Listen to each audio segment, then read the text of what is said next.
Hello again, everyone. On these videos throughout the recent, certainly 6 to 9 months, we focused a whole lot on a lot of financial things for good reason. Markets doing what they're doing, the economy, recession, inflation, investor behavior. And today I'm just taking a pause from that just for a moment to turn to a subject that I'll turn to every so often, and I just thought it was timely, and it's the subject of generosity. I was in a class, a coaching class for business owners over 20 years ago with a guy by the name of Dan Sullivan, by the way, and he made a statement that really struck me at the time, had a huge effect on me, and ever since I've heard it and I've acted on it, I've looked for if there's an exception to this statement. And so with that, here's the statement.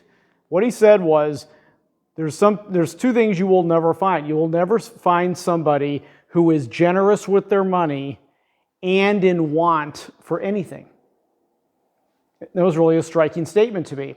And I thought about it. I really couldn't come up with an example of it.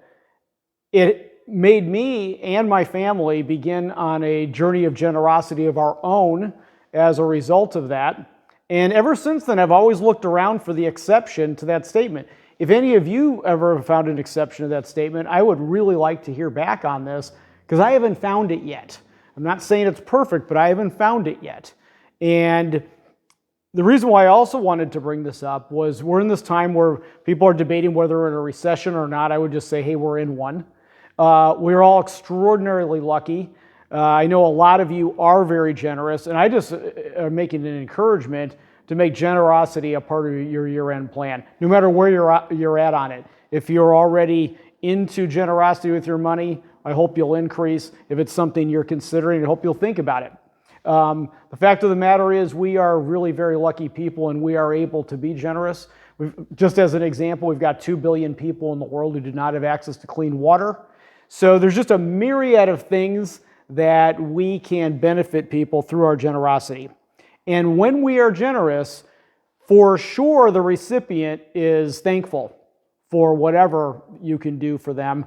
But there's a few big benefits for any of us who practice generosity. The first thing that happens when we give is it gives a signal to our brain that tells us that we have more than enough.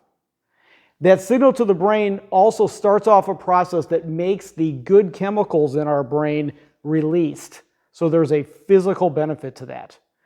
And there's also just the good vibe to doing it in the first place. So giving has benefits for a recipient that are huge, and then for us have all three of these: psychological, emotional, and physical benefits to us.